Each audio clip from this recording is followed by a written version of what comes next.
Hi guys, it's Elise from the Ghost Coaster, and today I thought to sit down and talk a little bit about Lunasprings and their scare maze Meltdown.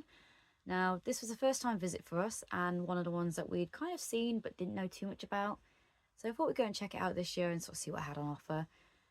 Bit different to the other videos. Obviously, usually we try and film at the attraction, but with Lunasprings, it's just a little bit loud there with the sort of DJ live music and everything else. So wasn't really much of a chance for us to film there without being completely out sort of overwhelmed by the music in the background. So thought we'd sort of do it as a after the fact video and kind of talk to you here.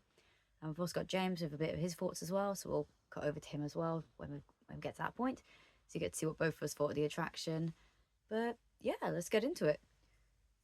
So Lunasprings is a attraction sort of night venue sort of area in Digbeth in Birmingham, and it's one of these places that we've never really been to before. They do a range of different events there, such as summer things, nighttime events, music events, and for Halloween they have their own scare maze. So the scare maze, I believe, first operated last year, and it kind of followed the story of a atom reactor plant and this sort of company called Gore-Tex. Now that was a really big success from what I saw. Didn't get to visit it last year, but from what I saw and heard, it was really quite successful. And this year they brought it back with a continuation of that story, which introduces Meltdown Part 2, Victor's Revenge. Now, Part 2 is a continuation, but we didn't really have that much story to go off. There's a bit on the website which kind of gave us a bit of an insight into the storyline and the sort of accident that happened at the reactor in the previous year. But that's pretty much all we had to go on. Didn't look up any sort of reviews or anything before, just thought we'll go in blind and see what's going on. So, yeah. So we arrived at the attraction and we had our tickets, went into the entrance desk after security checks, got scanned in, and we're passed our tickets to the actual scare maze. So they do a few other things there as well. They've got a bottomless brunch, they've got like actors walking around, they've got a full thing on the stage, I've got shows and stuff, which is all quite entertaining. They've got shock chairs, they've got a sort of scare box where you can activate different scares. It's all quite a nice atmosphere, but we were mostly there for the scare maze, so we went over there first to check that one out. Short queue to get in, wasn't too bad a queue, but one thing I do have to point out is the sort of front entrance, that sort of facade that you see as you're going into it, is really impressive for where they've set up. So to give you a bit of extra context before we go into the actual experience, it's sort of built into these sort of arches of a train tunnel sort of thing. There's a train over that goes over the top, and it's really well done. They've used that space really well, and the sort of way they've transformed the outside of it to make it look more like a atom facility that you're about to go into is really good. Like, it looks like it belongs there in a weird sense. Like, I loved it. It was a really good sort of frontage. So I'll put a picture over there, hopefully, if I remember. But the actual experience itself, we were put in with another group, so it's kind of quite small batching, but still quite large. If you're going as a small group of 4 or 5, you will be put with someone else. So it makes it about 8 to 10 people in the group at a time. Sent into the attraction and then kind of get put into the sort of pre-show area. So after you've had a few interactions on the run up to that pre-show area, you kind of have to have all usual safety briefings. You know, don't touch the actors, they might touch you. And believe me, they will touch you, which is a great thing to see. I'm a big fan of contact mazes and contact being used in a scare maze to kind of give you that immersion and bring you into that world. So it was really good to sort of see this in the attraction. But yeah, going into that world and the immersion, that kind of comes into the next bit. You sort of begin your journey into Gore-Tex facility as a sort of, they call you a health inspector, just to kind of bring you into that world, and you kind of go around the facility. You're led by characters in some places, and some places you get stopped into certain scenes. So it's like a mixture of dungeon-esque kind of theatrical scenes playing out, then a mix of scare maze with that. Which is really good, but at the same time, I think it caused a tiny bit of confusion where people didn't know if they were supposed to stay somewhere or keep going. You know, they enter one room, they're told to wait there. They enter the next room, there's just a character in there kind of being a bit weird and intimidating.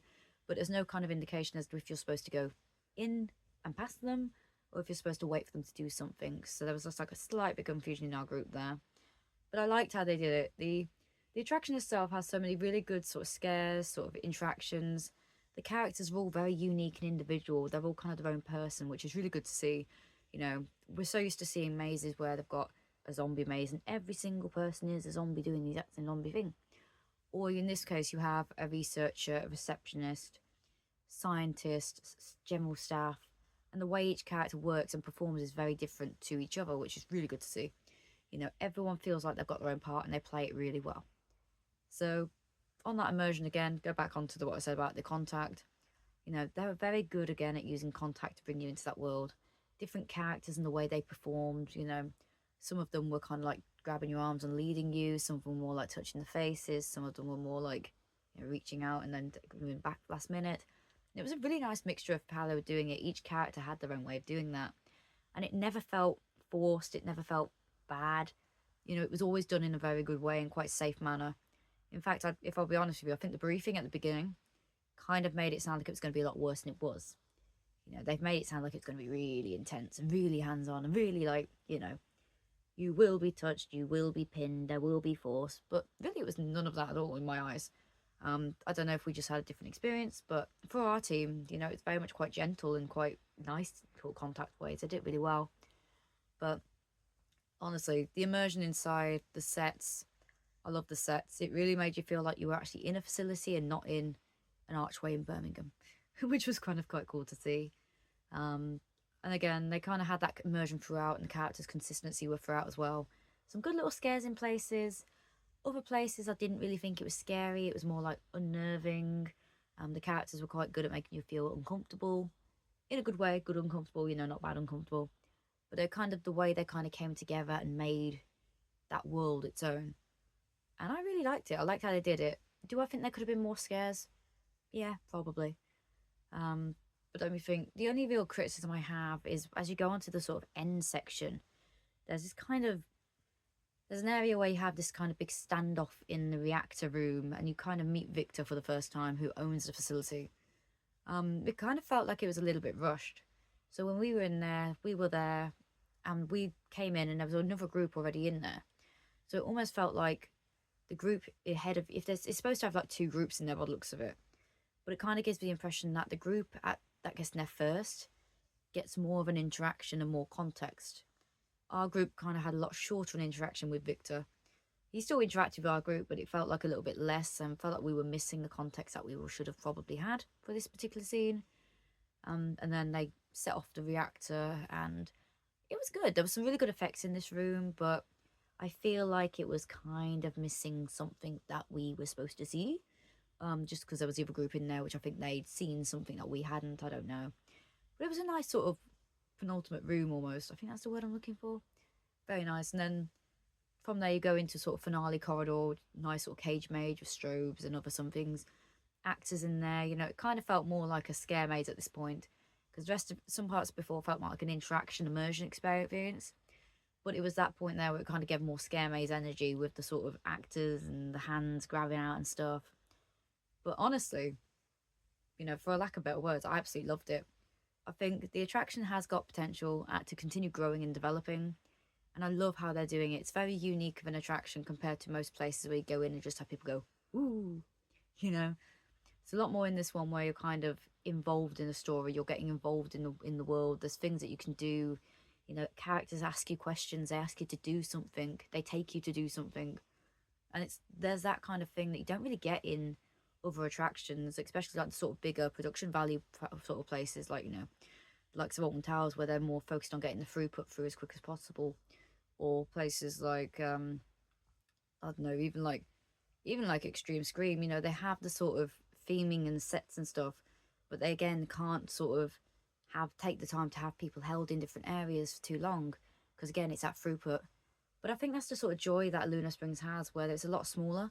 There's a lot less sort of worry about mass crowds and throughput. They've got a lot smaller capacity to work with. But maybe that's just what I can see. But I really enjoyed it. I know Sam also really enjoyed it. We all had a great time at that one. But what I'll do is I'll pass you over to James and let's see what he thinks. Over to you. Hey guys, James here reporting for Ghost Coaster, and I'll be doing a review today for Lunasprings, their Meltdown Victor's Revenge maze that they have.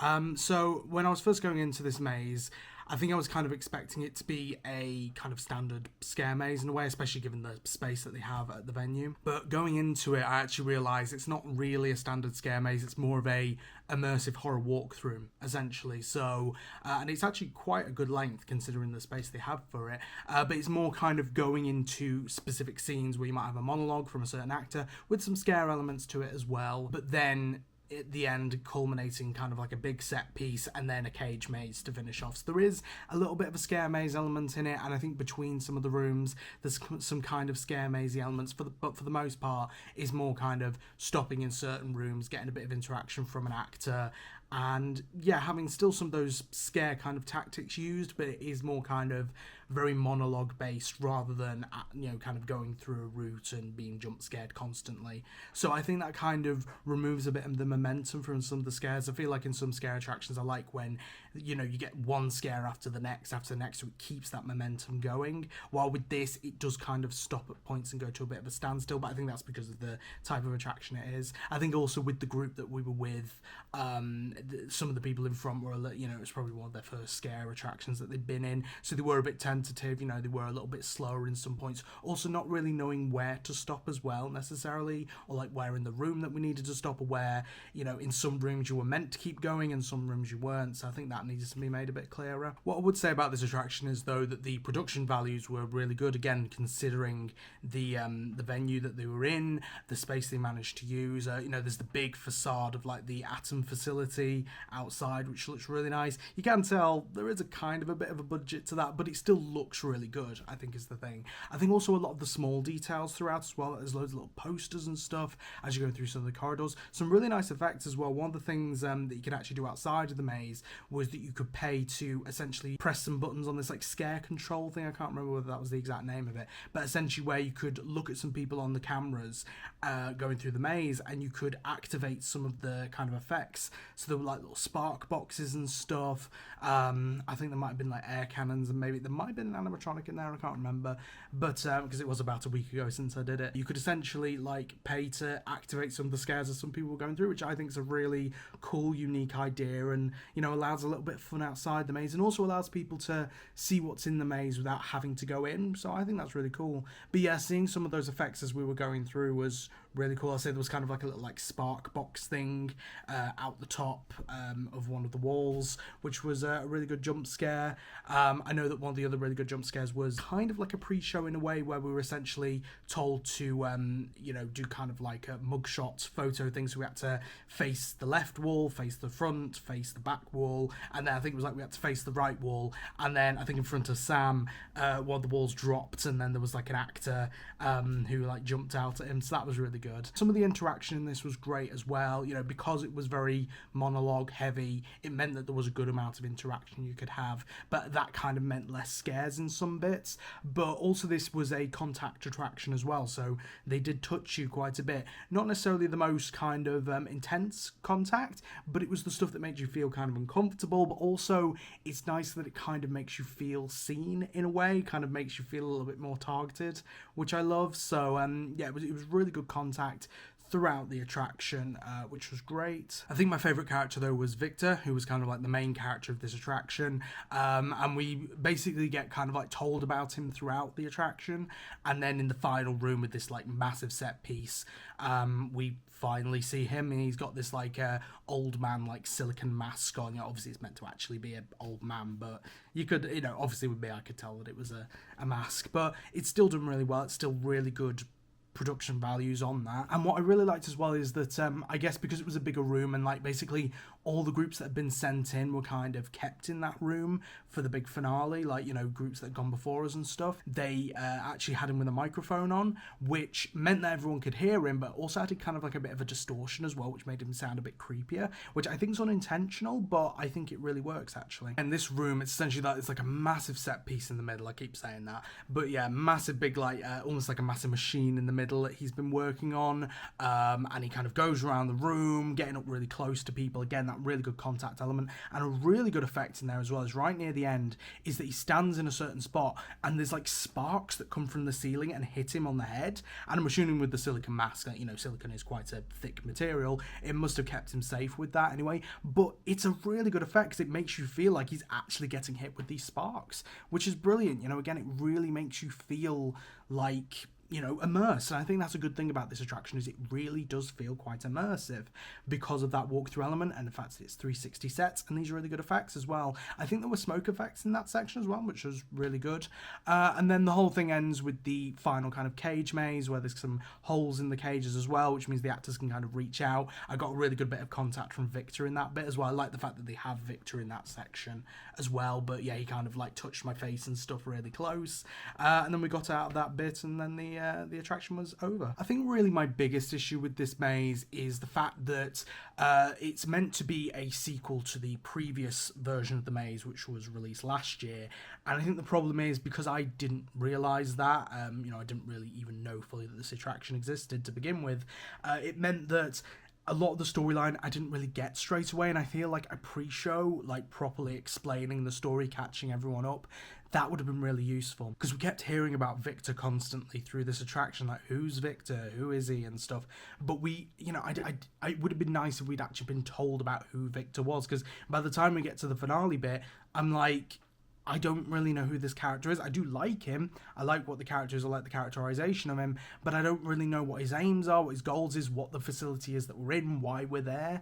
I think a good pre-show that, you know, could have explained all that would have been really helpful, because we do kind of get a little bit at the start where it's like we're asked to like face a wall, like a brick wall, before we go into like a briefing room, which is kind of like a pre-show, but that doesn't really explain the storyline. That just briefs us on, you know, the rules and regulations and stuff. It's really cool as well that they let you sit down in that section as well. But the bit where we were kind of facing the wall before we went in, I felt like they didn't necessarily need to do that. Like, I know it was to do it to kind of like add a bit of like suspense and like control and stuff. And I know that there was, I think there was like a drag queen actor that they got in, and it was really cool. I remember Elise saying actually that she wished that she was in it more, and I kind of agree with that. I would have loved to have seen that character in the maze a bit more. But that apparently this drag queen character was coming out and kind of like touching some people from like the back, like touching their hair and stuff, which didn't really happen to me as much. So really the whole thing of just facing this brick wall for like a good few minutes didn't really have much effect, and it kind of felt more kind of like, I don't know, you just kind of got bored after a bit in a way. Like, I kind of would have rather just been like waiting in line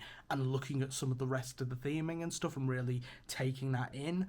Or even maybe having like a pre-show screen, that'd be cool, like to give that pre-show, give that information, maybe have like an advert for the like the atomic facility, like that'd be cool. I just feel like a lot of the storyline, they were trying to tell it us through these monologues and these kind of scenes and stuff, but I didn't really know, you know, I was trying to pass that as we were going through, rather than getting a pre-show at the beginning that could really explain all that stuff and give us a bit of an introduction, and then we get that extra story building throughout the maze. So yeah, that's really my only downside to this, to be honest, because I think, like, you know, the production values are great. You know, some of the other great production values was that there's like an outdoor section, which I think would have looked better at night as well. Unfortunately, we went through the day, but it's basically where you go into like a little kind of little bridge section, and there's like these spinning fans and stuff. I bet they'd have some lovely lighting for that at night.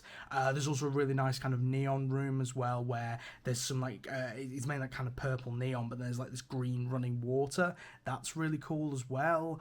So yeah, some really like good effects, good theming, good set piece, and again, really good use of the space as well, which I do appreciate. So overall, I think also especially for the price as well, so for this it was £18 and you get a free drink as well.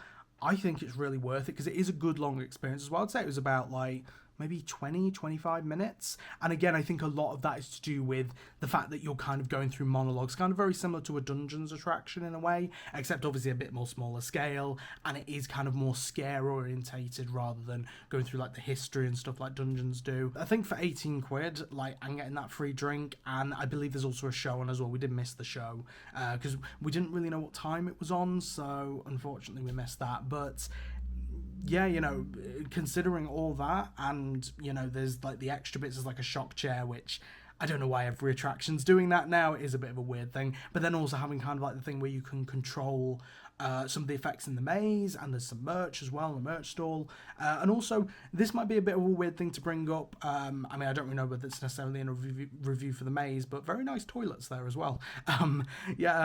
Very good facilities that they have just at the venue in general. But then you also have this really good scare attraction, I think, and also the queue wasn't too long to get in. And I think they actually let us in a little bit early as well, because they knew that the queue would get a bit busier later. So they let us into the queue straight away for that, which is good. Some nice little bits of theming in that queue line. So yeah, overall, I think it's a really nice attraction. I think it's a really good first scare attraction as well. Like, if you don't want to get straight into the really extreme scares first, and you want to get into something that's a little bit kind of slower paced because of that kind of like story-led monologue kind of thing, I think this would be a really good attraction. It isn't necessarily the least scary attraction. There's definitely some good scares in there, and it's definitely a quite scary environment, scary atmosphere.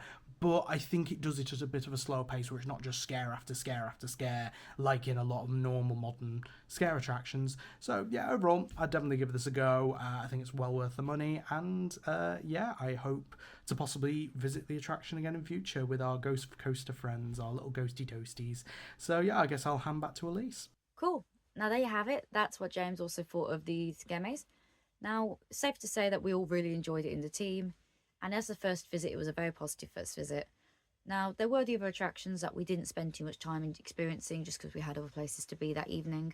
However, there was also a fun thing with this one was when you buy your ticket, we also got a free drink alongside that as well. So that was a really nice sort of extra as a thank you for coming kind of thing. So huge thank you, Lunasprings, for that one, adding that onto the tickets. That is available on all tickets as well, by the way, just to point out. So I believe there's a couple of days left of Lunasprings for this year, so if you are looking forward to trying out this scare maze, highly, highly recommend that you give it a try. And yeah, that's pretty much it. If you have enjoyed this video, please give us a like and a follow and a subscribe if you haven't already. And if you have visited Lunasprings, let us know what you think of it. But for now, this is Elise from Ghost Coaster, and we'll see you soon. Bye for now. Ooh.